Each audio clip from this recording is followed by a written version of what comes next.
जो दूसरों के लिए सोचता है, ईश्वर स्वयं उसके लिए करते हैं। एक माँ थी, उसका एक बेटा था। माँ बेटे बड़े गरीब थे। एक दिन माँ ने बेटे से कहा, बेटा, यहाँ से बहुत दूर तपोवन में एक दिगंबर मुनि पधारे हैं।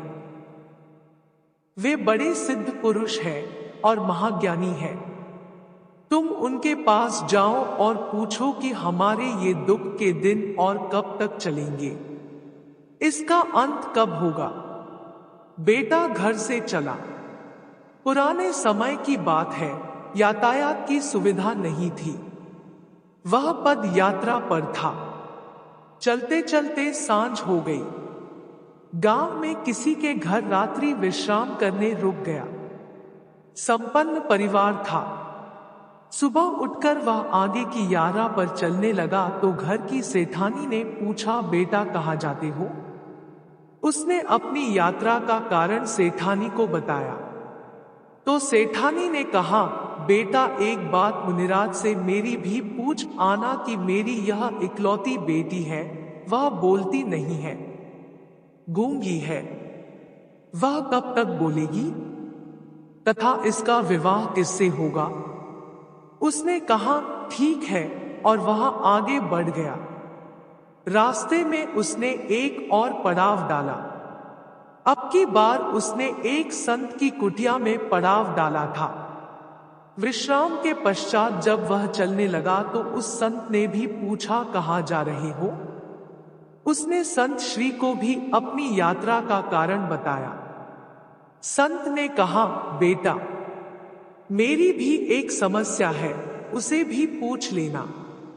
मेरी समस्या यह है कि मुझे साधना करते हुए 50 साल हो गए, मगर मुझे अभी तक संतत्व का स्वाद नहीं आया। मुझे कब संतत्व का स्वाद आएगा? मेरा कल्याण कब होगा?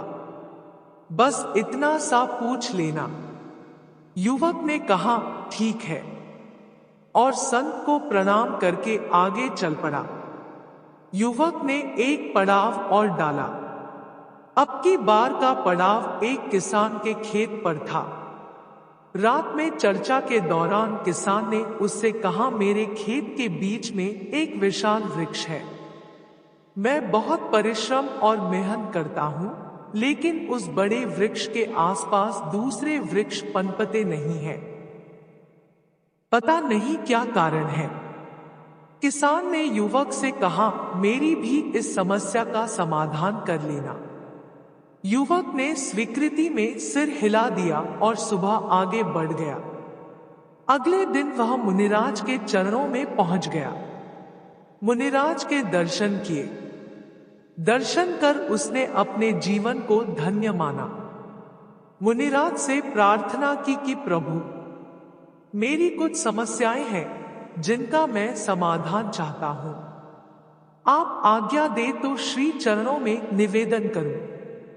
मुनि ने कहा, ठीक है, मगर एक बात का विशेष ख्याल रखना कि 3 प्रश्न से ज्यादा मत पूछना। मैं तुम्हारे किन्हीं भी 3 प्रश्नों का ही समाधान दूंगा, इससे ज्यादा का नहीं। युवक तो बड़े धर्म संकट में फंस गया। अब क्या करूं? प्रश्न तो 4 है, 3 कैसे पूछूं?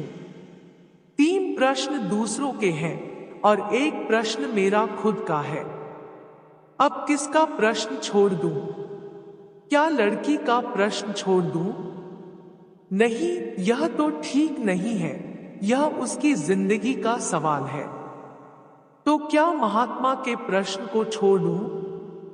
यह भी नहीं हो सकता।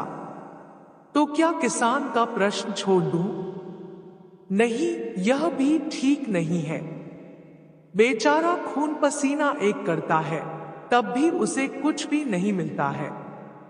अंत में काफी सोच विचार के बाद उसने तय किया कि वह खुद का प्रश्न नहीं पूछेगा।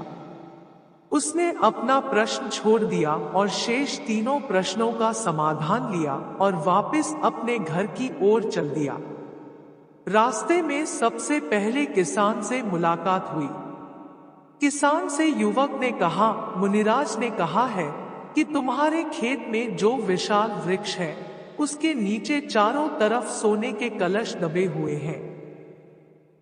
इसी कारण से तुम्हारी मेहनत सफल नहीं होती है। किसान ने वहां खोदा तो सचमुच सोने के कलश निकले। किसान ने कहा, बेटा यह धन संपदा तेरे कारण से निकली है, इसलिए इसका मालिक भी तू है। और किसान ने वह सारा धन उस युवक को दे दिया। युवक आगे बढ़ा, अब संत के आश्रम आया। संत ने पूछा, मेरे प्रश्न का क्या समाधान बताया है? युवक ने कहा, स्वामी जी माफ करना, मुनिराज ने कहा है कि आपने अपनी जटाओं में कोई कीमती मणि छुपा रखी है। जब तक आप उस मणि का मोह नहीं छोड़ेंगे तब तक आपका कल्याण नहीं होगा। साधु ने कहा, बेटा तू ठीक ही कहता है। सच में मैंने एक मणि अपनी जटाओं में छिपा रखी है और मुझे हर वक्त इसके खो जाने का, चोरी हो जाने का भय बना रहता है। इसलिए मेरा ध्यान भजन सुमिरन में भी नहीं लगता। ले अब इसे तू ही ले जा। और साधु ने वह मणि उस युवक को दे दी। युवक दोनों चीजों को लेकर फिर आगे बढ़ा। अब वह सेठानी के घर पहुंचा। सेठानी दौड़ी दौड़ी आई और पूछा, बेटा बोल क्या कहा है मुनिराज ने? युवक ने कहा कि माँ जी, मुनि जी ने कहा है कि तुम्हारी बेटी जिसको देखकर बोल पड़ेगी वही इसका पति होगा। अभी सेठानी और युवक की बात चल ही रही थी कि वह लड़की अंदर से बाहर आई और उस युवक को देखते ही एकदम से बोल पड़ी। सेठानी ने कहा, बेटा आज से तू इसका पति हुआ। मुनिराज की वाणी सच हुई और उसने अपनी बेटी का विवाह उस युवक से कर दिया।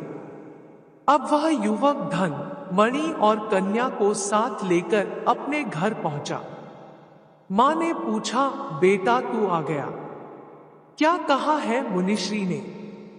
कब हमें इन दुखों से मुक्ति मिलेगी?